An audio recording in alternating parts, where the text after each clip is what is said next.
అన్నదాత అన్నదాత మీ అన్నదాత, చెమటోడ్చి ఆహారాన్నందించే రైతన్నా, అనునిత్యం నీ కండదండగా నిలిచే నేస్తం ఎవరన్నా. అన్నదాత అన్నదాత మీ అన్నదాత.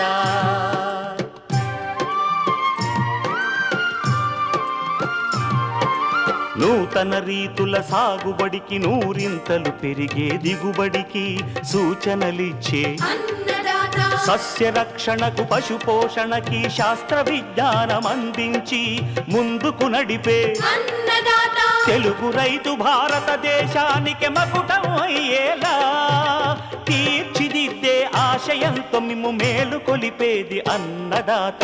అన్నదాత అన్నదాత మీ అన్నదాత. అన్నదాత అన్నదాత మీ అన్నదాత. అన్నదాత ప్రేక్షకులకు నమస్కారం. ఈనాటి ముఖ్యాంశాలు: యాసంగి వరిలో ప్రధాన సమస్యగా ఉండే మొగిపురుగు నివారణకు ప్రారంభం నుంచి చేపట్టాల్సిన సమగ్ర సస్యరక్షణ చర్యలు, బ్రొకోలీ సాగు విధానం,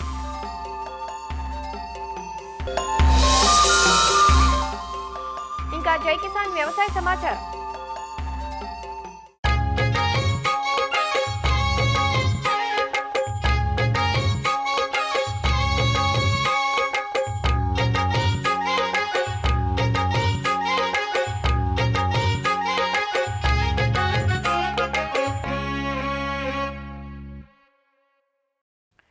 ఖరీఫ్ కంటే రబీలో కొద్దిగా సమస్యలు తక్కువ, దిగుబడి ఎక్కువగా ఉంటుందనే ఉద్దేశంతో తెలంగాణలో నీటి వసతి గల రైతులు యాసంగి వరి సాగుకు ముందుకొస్తున్నారు.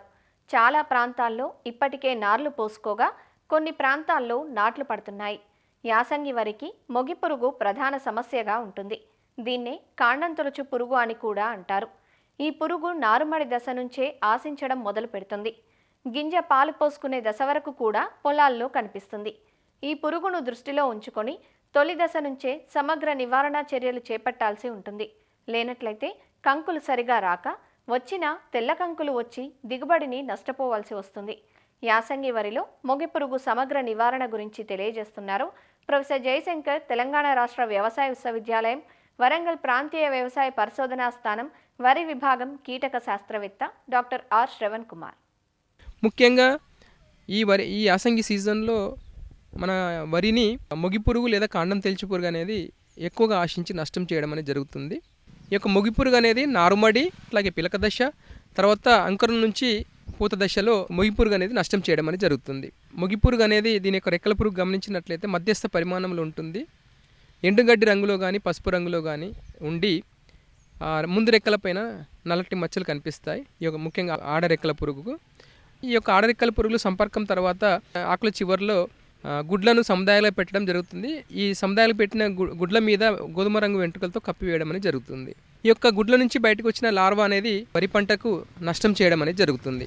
ఈ నష్ట లక్షణాలు మనం గమనించినట్లయితే నారుమడి దశలో నారు చనిపోవడం, అంటే మొక్కలు చనిపోతాయి. ముఖ్యంగా ఈ మొగిపురుగు ఆశించినట్లయితే, పిలక దశలో ఆశించినట్లయితే ఈ మొవ్వును కత్తిరించడం వల్ల మొవ్వు అనేది చనిపోవడం అనేది జరుగుతుంది.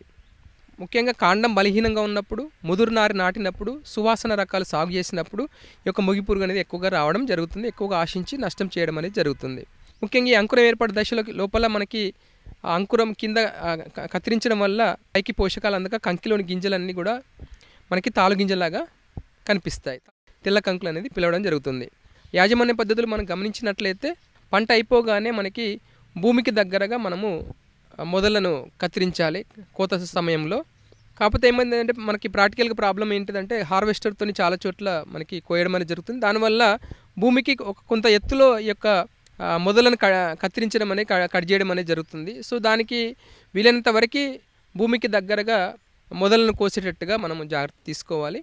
అట్లాగే అంతకుముందు సీజన్లో మనకి వరి పంట అవశేషాలు ఏమైనా ఉంటైతే వాటిని లేకుండా చేసుకోవడం, వీలైనంత వరకు మంచిగా భూమిని దున్నుకొని వాటిలో మనము ఈ యొక్క పంటను సాగు చేయాలి. అట్లాగే ఇంకొకటి ఏంటంటే పోషక యాజం అనేది చాలా ఇంపార్టెంట్. మనకి సిఫారసు చేసిన విధంగా మనం పోషకాలు అందేటట్టుగా మనము ఈ యొక్క ఎరువులను మనము పొలంలో చల్లుకున్నట్లయితే కూడా మన పంట ఆరోగ్యవంతంగా పెరిగి ఈ యొక్క మొగిపురుగు ఆశించకుండా మనం పంటను కాపాడుకోవచ్చు. అట్లాగే ఎకరానికి 3 లింగాకర్ష బుట్టలు పెట్టుకొని మనకి పురుగు ఉధృతిని గమనించి దాని ప్రకారం సస్యరక్షణ చర్యలు తీసుకోవాలి. వారానికి 25 మగరెక్క పురుగులు ఒక బుట్టలో పడినట్లయితే ఇమీడియట్గా సస్యరక్షణ చర్యలను ప్రారంభించాలి.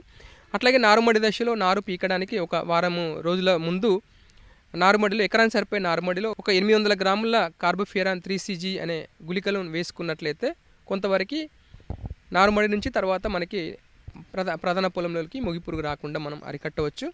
అట్లాగే నాటు వేసేటప్పుడు నాట్లు ఆలస్యమైనట్లయితే ఆకుల కొనలను తుంచి వాటి నాటు వేసుకున్నట్లయితే ఆకుల కొనల మీద గుడ్ల సముదాయాలని మనం నివారించవచ్చు.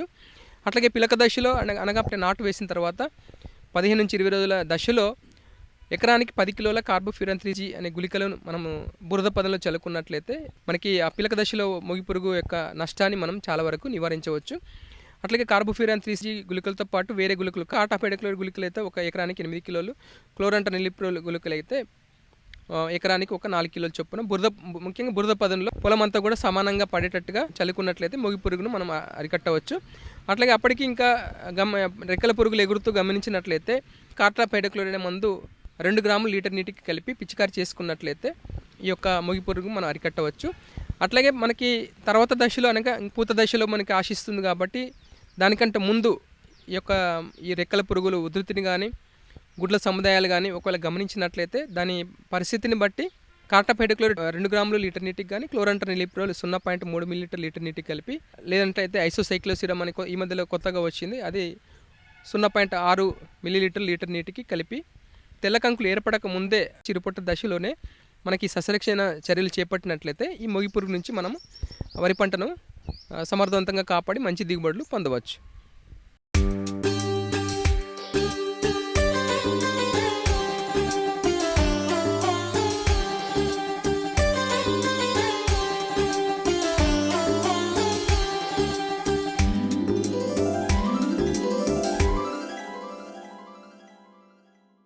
విదేశీ జాతి కాయగూరలకు ఇటీవలి కాలంలో ఆదరణ పెరుగుతోంది. మాల్స్, రెస్టారెంట్లలో సలాడ్ల రూపంలో వీటి వినియోగం పెరుగుతోంది. ముఖ్యంగా బ్రొకోలీ, లెట్యూస్, సిలెరీ, పాక్చోయ్ వంటి కూరగాయల వాడకం పెరగడంతో పట్టణ పరిసర ప్రాంతాల రైతులు ఈ అవకాశాన్ని అందిపుచ్చుకుంటున్నారు. బైబాక్ ఒప్పందంతో సాగు చేసుకుంటే మరిన్ని మంచి లాభాలు పొందే అవకాశం ఉంటుంది. పాలీహౌస్లో ఉన్నవారు రక్షిత వాతావరణంలో వీటిని పెంచుతుండగా బయలు ప్రదేశాల్లోనూ పెంచేందుకు అవకాశం ఉన్న పంట బ్రొకోలీ. బ్రొకోలీ చూడటానికి కాలీఫ్లవర్ మాదిరిగానే ఉంటుంది. అయితే పువ్వు ఆకుపచ్చ రంగులో ఉంటుంది. కాలీఫ్లవర్ లానే శీతాకాలంలో పండించడానికి అనువుగా ఉంటుంది. బ్రొకోలీ సాగులో మెలకువలు పాటిస్తే మంచి దిగుబడులు సాధించే అవకాశం ఉంది.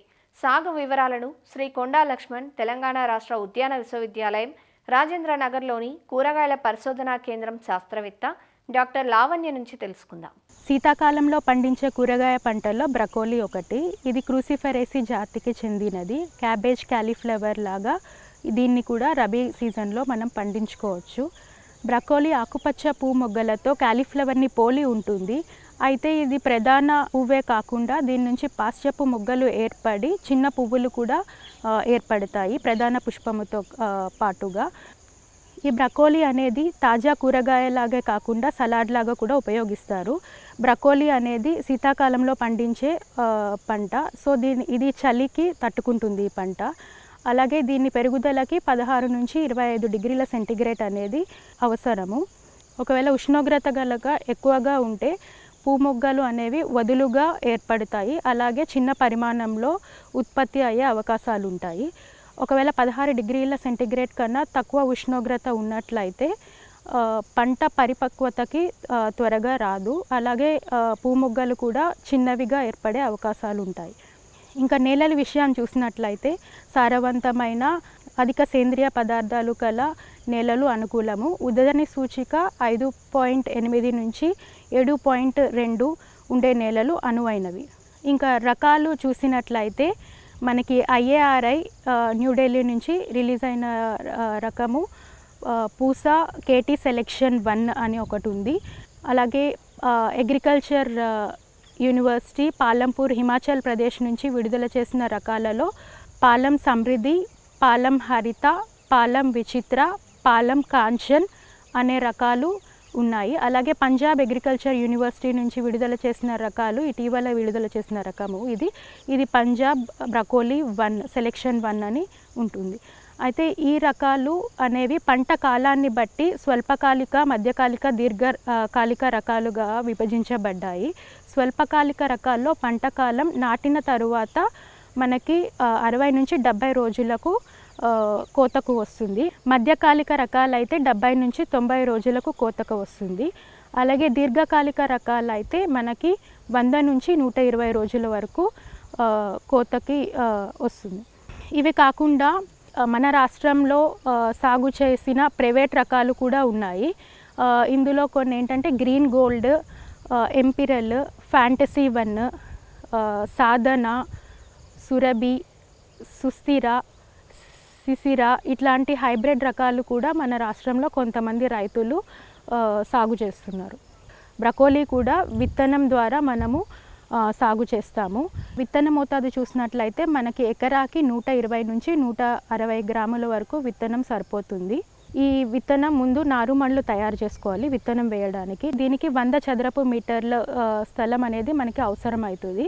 100 చదరపు మీటర్ల స్థలంలో ఒక 30 గంపల వరకు మనము బాగా చివికిన పశువుల ఎరువు వేసుకొని దీంతోపాటు 4 కేజీల సింగిల్ సూపర్ ఫాస్ఫేట్ని వేసి కలియదున్నాలి. ఇలా కలియదున్నిన స్థలంలో మనము ఎత్తైన మడులు అంటే 15 సెంటీమీటర్లు ఎత్తు, 1 మీటర్ వెడల్పు, అవసరమైనంత పొడుగు వరకు మనము నారుమడిలోని తయారు చేసుకొని 10 సెంటీమీటర్ల వ్యవధిలో వరసల్లో మనము విత్తనాలు విత్తుకోవాల్సి ఉంటుంది. ఈ విత్తనాలు మొలకెత్తే వరకు మనము నీరు అందించాల్సి ఉంటుంది. నారుమళ్ళలో నారుకుళ్ళు తెగులు అని మనం చూస్తూ ఉంటాము. దీనికి గాను మనము COC కాపర్ ఆక్సీక్లోరైడ్ అనే మందుని 3 గ్రాములు లీటర్ నీటిలో కలిపి నారుమడి పైన పిచికారీ చేయాల్సి ఉంటుంది. అలాగే ఆకు తినే పురుగు కూడా మనం చూస్తూ ఉంటాము. దీని నివారణకై మనము న్యూవల్యూరాన్ అనే మందును 1.25 మిల్లీలీటర్లు లీటర్ నీటిలో కలిపి పిచికారీ చేసుకోవాలి. పోషణలో భాగంగా 319 అనే మందుని 3 గ్రాములు లీటర్ నీటిలో కలిపి నాటిన 12 మరియు 20 రోజులకు ఒకసారి పిచికారీ చేసుకుంటే నారు ఆరోగ్యంగా ఉండి ప్రధాన పొలంలో బాగా నిలదొక్కుంటుంది. ప్రధాన పొలంలో నాటినప్పుడు మనము బోజెల పద్ధతిలో కానీ బెడ్ల సిస్టంలో కానీ మనం నాటుకోవచ్చు. బోదెల పద్ధతిలో నాటుకున్నప్పుడు బొద్దకి మధ్య 60 సెంటీమీటర్లు, అలాగే మొక్కకి మధ్య 45 నుంచి 50 సెంటీమీటర్లు పాటించవచ్చు. అదే బెడ్ సిస్టంలో నాటుకున్నట్లయితే 1 మీటర్ వెడల్పు ఉన్న బెడ్లను తయారు చేసుకొని ఈ 1 మీటర్ ఉన్న బెడ్ పైన మనము జంటసాళ్ల పద్ధతిలో జిగ్జాగ్ మేనర్లో కానీ లేదా వెదురు బదురు కానీ మన మొక్కలు 60 సెంటీమీటర్ల ఎడంలో వరుసల మధ్య మరియు 50 సెంటీమీటర్ల మధ్య మొక్కల మధ్య ఎడం పాటిస్తూ మనం నాటుకోవచ్చు. ఎరువుల యాజమాన్యంలో భాగంగా 8 నుంచి 10 టన్నుల పశువుల ఎరువుతో పాటు 32 నుంచి 40 కేజీల భాస్వరము మరియు 10 నుంచి 20 కేజీల పొటాష్నిచ్చి ఎరువులను ఆఖరి దిక్కులో వేసి కలియదున్నాలి. అలాగే నత్రజని 50 నుంచి 60 కేజీలు 3 భాగాలుగా చేసి ఒక భాగం ఆఖరి దిక్కులో వేయాల్సి ఉంటుంది. మిగిలిన 2 భాగాలు నాటిన 30 మరియు 45 రోజుల తర్వాత పంటకి పైపాటుగా వేయాలి. అలాగే బిందు సేద్యం పద్ధతిలో ఫర్టిగేషన్ పద్ధతిలో మనము ఎరువులు అందించాల్సి ఉంటే ఎకరాకి 60-40 కేజీలు నత్రజని, భాస్వరము, పొటాష్ నీటిలో కరిగే ఎరువులు అంటే 319 కానీ 1261 కానీ 13045 ఇట్లాంటి నీటిలో కరిగే ఎరువులను ఉపయోగించి మనము ఈ మోతాదులో పంటకి అందించవచ్చు. తేలికపాటి నేలల్లో అయితే మనము 10 రోజులకు ఒకసారి నీరు అందించాల్సి ఉంటుంది. అదే బరువు నేలల్లో అయితే మనము 7 రోజులకు ఒకసారి నీరు అందించాల్సి ఉంటుంది.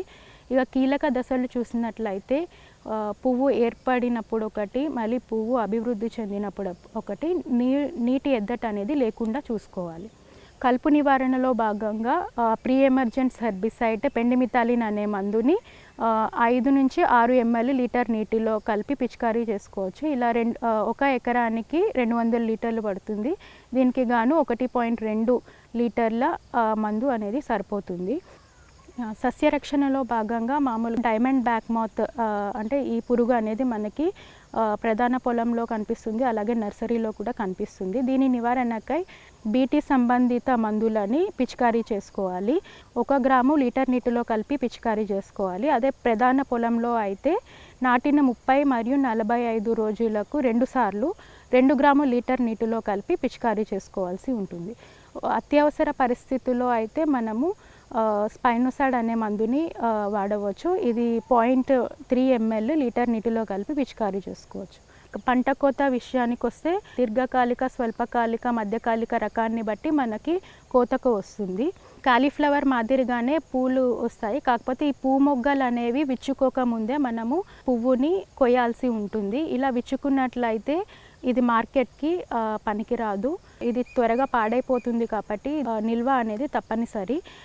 దీన్ని నిల్వ చేసే పద్ధతిలో ఫ్రీజర్లో అయితే మనము 12 నుంచి 17 డిగ్రీల సెంటీగ్రేడ్ 75% తేమ దగ్గర మనము నిల్వ ఉంచుకోవచ్చు. అదే శీతల నిల్వలో అయితే 3 డిగ్రీల సెంటీగ్రేడ్ దగ్గర 85 డిగ్రీల తేమ వద్ద మనము నిల్వ ఉంచుకోవచ్చు. రకము లేదా హైబ్రిడ్ని బట్టి సుమారుగా 80 నుంచి 100 క్వింటాళ్ళ వరకు 1 ఎకరానికి దిగుబడి వస్తుంది.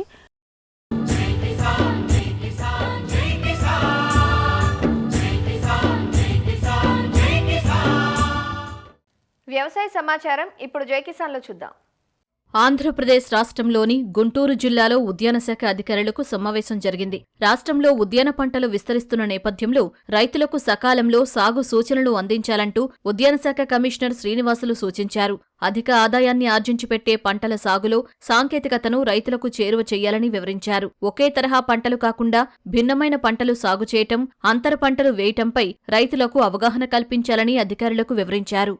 రాష్ట్రంలో ఉన్న మా డిస్ట్రిక్ట్ ఆఫీసర్స్తో, డిహెచ్ఓస్తో మీటింగ్ పెట్టుకోవడం జరిగింది. ముఖ్యంగా గవర్నమెంట్ యొక్క ప్రయారిటీస్ ఏంది, ఆనరబుల్ సీఎం గారి యొక్క ఇన్స్ట్రక్షన్స్ ఏంటి, అవి రెగ్యులర్గా వారం మేము వర్చువల్ మీటింగ్ పెట్టుకుంటున్నాం. కానీ ఫిజికల్గా ఒకసారి వారితో చెప్పి ప్రోగ్రామ్కి ఒక 3 నెలలు మాత్రమే ఈ ఫైనాన్షియల్ ఇయర్లో ఉంది కాబట్టి రియల్గా ఏం చేయాలి అనే దానిపైన ఆర్ఎస్కే లెవెల్ వరకు కూడా జీవీ అచీవ్మెంట్కి ఏం చేయాలనేది మేము ఆల్రెడీ తీసుకెళ్ళడం జరిగింది. అదేవిధంగా రైతన్న నీ కోసంలో క్రాప్ ప్లానింగ్ చేయడం జరిగింది. అది ఎంతవరకు క్వాలిటేటివ్గా ఉంది డేటా అనే దాని మీద కూడా ఈరోజు చర్చించడం జరిగింది. దాంతోపాటుగా హార్టికల్చర్ ఏరియా పెరుగుతుంది కాబట్టి కొద్దిగా మార్కెట్ ఇంటెలిజెన్స్ సైడ్ కూడా వాళ్ళని కాన్సన్ట్రేట్ చేయాల్సిన అవసరం ఉంది కాబట్టి అది చెప్పడం జరిగింది. దాంతోపాటుగా ఒక మోనోక్రాప్తో కాకుండా మల్టిపుల్ క్రాప్ ఉన్నప్పుడు ఒకదాని రేటు దగ్గర ఇంకొక రేటు పెరిగేదాన్ని ఆదుకోవడానికి ఆస్కారం ఉంటుంది కాబట్టి రైతుకి మల్టిపుల్ క్రాపింగ్ ప్రమోషన్కి ఆ మాడ్యూల్స్ పైన చర్చించడం జరుగుతూ ఉంది. ఈ రాబోయే సంవత్సరం ఈ 25-26 సంబంధించిన ఏదైతే మా టార్గెట్స్ ఉన్నాయో హార్టికల్చర్ దానికి అది అచీవ్ కావడానికి మొత్తం సిబ్బందికి కూడా వారికి సలహాలు, సూచనలు, వాళ్ళ యొక్క సందేహాల నివృత్తి కోసం చర్చించడం జరిగింది. పంట సీజన్ మొదలైందంటే యూరియా కోసం రైతులు పడే అగచాట్లు అన్నీ ఇన్ని కావు. తమ పంటకు సరిపడా యూరియా దొరుకుతుందా లేదా, సకాలంలో పంటకు వేయగలమా లేదా అనే మీమాంస రైతులను వేధిస్తూ ఉంటుంది. ఇలాంటి ప్రతికూల పరిస్థితులను అధిగమించేందుకు తెలంగాణ రాష్ట్ర ప్రభుత్వం యూరియా విక్రయాలకు ఒక యాప్ను పైలట్ ప్రాజెక్టు కింద అందుబాటులోకి తెచ్చింది. స్మార్ట్ ఫోన్ ఉన్న ప్రతి రైతు ఏ ఫెర్టిలైజర్ బుకింగ్ యాప్ను డౌన్లోడ్ చేసుకుని అందులో నుంచి బుక్ చేసుకోవాలని వ్యవసాయ శాఖ అధికారులు సూచిస్తున్నారు. నల్గొండ జిల్లాలో ఈ యాప్ను జిల్లా కలెక్టర్ ఇలా త్రిపాఠి ఆవిష్కరించారు. ఫెర్టిలైజర్ బుకింగ్ యాప్లో యూరియా కోసం ఎలా నమోదు చేసుకోవాలో వివరాలందిస్తున్న జిల్లా వ్యవసాయ శాఖ అధికారి శ్రవణ్ కుమార్తో మా ప్రతినిధి ఈశ్వర్ ముఖాముఖి ఇప్పుడు చూద్దాం. ఇటీవల ఉమ్మడి నల్గొండ జిల్లా వ్యాప్తంగా రైతులందరూ కూడా యూరియా కోసం తీవ్ర అవసరం ఎదుర్కొన్నారు. యూరియా కోసం గంటల తరబడి క్యూ లైన్లో నిల్చున్నారు. అదే దీనికి చెక్ పెట్టేందుకు రాష్ట్ర ప్రభుత్వం కొత్తగా ఒక యాప్ను తీసుకొచ్చింది. యాప్ను జిల్లా కలెక్టర్ ఇలా త్రిపాఠి గారు లాంఛనంగా ప్రారంభించారు. అయితే ఈ యాప్కి సంబంధించి యాప్ని ఎలా డౌన్లోడ్ చేసుకోవాలి, ఎలా వినియోగించాలి, దీని ద్వారా ఎలాంటి ప్రయోజనాలు ఉంటాయి, మరిన్ని వివరాలు మనతో పాటు జిల్లా వ్యవసాయ శాఖ అధికారి శ్రవణ్ కుమార్ గారు ఉన్నారు. చెప్పండి సార్, ఈ యాప్ యొక్క ప్రయోజనాలు ఏంటి, ఈ యాప్ని అసలు ఎలా వాడుకోవచ్చు, ఎలా వాడితే రైతులకి సద్వినియోగం? యాప్ తీసుకొచ్చిన అంశం ప్రధానంగా ఏంటంటే రైతు ప్రాముఖ్యత ఇస్తూ రైతుకి యూరియా కావాలనంటే 4 షాపులు తిరగటం, ఒక షాప్లో ఉన్నా లేదని చెప్పుకోవడం, సమాచారం పూర్తిగా ట్రాన్స్పరెన్సీగా లేకపోవడం, దాన్ని ఆధారంగా చేసుకొని రాష్ట్ర ప్రభుత్వం ఈ యాప్ను రూపొందించడం జరిగింది. ఈ యాప్ ఆండ్రాయిడ్ మొబైల్ ఉన్న ప్రతి దాని నుంచి డౌన్లోడ్ చేసుకోవచ్చు. ప్లేస్టోర్కి వెళ్ళగానే ఫెర్టిలైజర్ బుకింగ్ యాప్ అని వస్తుంది. దాన్ని మనం ఈజీగా డౌన్లోడ్ చేసుకోవచ్చు. ప్లేస్టోర్కి వెళ్ళిన తర్వాత డౌన్లోడ్ చేసుకున్నట్లయితే మనకి యాప్ డౌన్లోడ్ అవుతుంది. యాప్ డౌన్లోడ్ అయిన తర్వాత మొబైల్ నెంబర్ కొట్టాలి, తర్వాత ఓటీపీ వస్తుంది. ఓటీపీ వచ్చిన తర్వాత తన జిల్లా చూసుకోవాలి. జిల్లా చూసుకున్న తర్వాత తన పంట కాలం రబీనా చూసుకోవాలి. పట్టదారు పాస్బుక్ నెంబర్ చెప్పాలి. అయితే దీంట్లో టెనెంట్ ఫార్మర్ కూడా చేసుకోవచ్చు. లేదా సామాన్య పౌరుడు కూడా చేసుకోవచ్చు. ROFR పట్టా వాళ్ళు కూడా చేసుకోవచ్చు.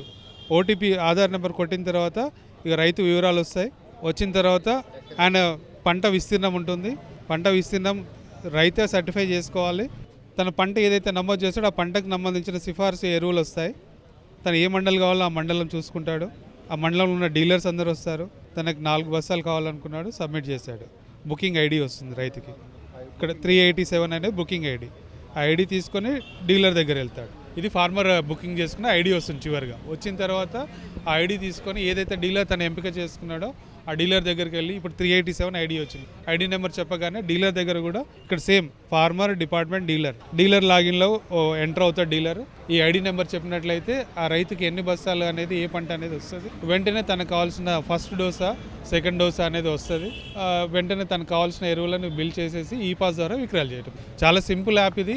ట్రాన్స్పరెన్సీగా రైతులు ఎక్కడ ఉన్నా కూడా ఏ విధులలో ఉన్నా కూడా యూరియా అనేది బుకింగ్ చేసుకోవచ్చు. 24 గంటల్లో ఐడి యూజ్ చేసుకోవాలి. లేదంటే మళ్ళీ తిరిగి క్యాన్సిల్ అయ్యి మళ్ళీ బుక్ చేసుకోవాల్సిన అవసరం. కొంతమంది రైతులకి ఫోన్లు వాడటం రాదు. దీనిపైన మీరు ఏమైనా అవగాహన కార్యక్రమాలు కల్పిస్తారా? ఇంకా విస్తృతంగా దీనిపైన ప్రచారం చేస్తారా? ప్రధానంగా మనము ప్రతి షాప్ దగ్గర అంటే రైతు ఏదైతే నేరుగా రెగ్యులర్గా 2-3 డీలర్స్ దగ్గరికి వెళ్తారు. రాష్ట్ర వ్యాప్తంగా కూడా ప్రతి ఆదేశాల మేరకు ప్రతి డీలర్ పాయింట్లో ఒక వాలంటీర్ని పెట్టడం జరిగింది. వ్యవసాయ విస్తరణ అధికారులు, తర్వాత గ్రామ పాలన అధికారులను పెట్టడం జరిగింది. FPO సంబంధించిన యాక్టివ్ వాలంటీర్స్ పెట్టడం జరిగింది. విధిగా డీలర్ షాప్లోనే అకౌంట్స్ రాసే వాళ్ళు కానివ్వండి, కొంత చదువుకున్న వాళ్ళందరికీ కూడా ట్రైనింగ్ ఇవ్వడం జరిగింది. ఇప్పుడు ఈ షాప్లో సంబంధించి ఒక గ్రూప్ ఉంది. 30,000 రైతులు ఉన్నారు దీంట్లో. ఆ గ్రూప్లో ఈ యాప్ ఎలా డౌన్లోడ్ చేసుకోవాలి ప్రతి ఒక్కరు కూడా చూసుకున్నారు. అదే ప్రతి డీలర్కి సంబంధించి వారి యొక్క గ్రామాలలో యాప్ని మనం ఏ విధంగా ఉపయోగించుకోవాలో చెప్పడం జరిగింది. రైతు తెలియక నేరుగా వచ్చినా కూడా ఇక్కడ సర్వీస్ పాయింట్ ఉంటుంది. అక్కడ ఏమంటే రైతు మొబైల్లోనే ఆయన ఫోన్ నెంబర్తోనే ఎంటర్ చేస్తూ సర్వీస్ అంటూ చేయడం జరుగుతుంది. ప్రాథమిక దశలో ఒక వారం 10 రోజులు ఆఫీసర్స్ ఉండి చేయడం జరుగుతుంది. వీటిలో టెక్నికల్ సమస్యలు ఉంటే టోల్ ఫ్రీ నెంబర్ ఇచ్చే అవకాశం ఉంది. ఆల్రెడీ ఎరువులకు సంబంధించి మన జిల్లా స్థాయిలో టోల్ ఫ్రీ నెంబర్ ఉంది. రాష్ట్ర స్థాయి టోల్ ఫ్రీ నెంబర్ కూడా దీని కిందనే స్క్రోల్ అవుతుంది యాప్లో. దానికి చేయొచ్చు. సంబంధిత వ్యవసాయ విస్తరణ అధికారి, వ్యవసాయ అధికారి, ADS జిల్లా కార్యాలయంలో ఎవరికైనా నేరుగా ఫిర్యాదు చేయవచ్చు. దాన్ని ఏమంటే పరిష్కరించడం జరుగుతుంది. యూరియా కోసం గంటల తరబడి క్యూ లైన్లో నిలబడకుండా కూడా దీన్ని సద్వినియోగం చేసుకోవాలని చెప్పి కూడా జిల్లా వ్యవసాయ శాఖ అధికారి శ్రావణ్ కుమార్ చెప్తున్నారు. కెమెరామెన్ జనార్దన్తో ఈశ్వర్, ఈటీవీ న్యూస్, నల్గొండ. మరిన్ని విభిన్న అంశాలతో రేపటి అన్నదాతలో మళ్ళీ కలుసుకుందాం. నమస్కారం. అన్నదాతలు తమ సందేహాలు, సమస్యలను 1800 425 4085 టోల్ ఫ్రీ నెంబర్లో ఉదయం 10 గంటల నుంచి 11 గంటల మధ్య పని దినాలలో సంప్రదించగలరు. ఈ కార్యక్రమాన్ని యూట్యూబ్లో www.youtube.com/annadaata ETV లింక్ ద్వారా వీక్షించవచ్చు.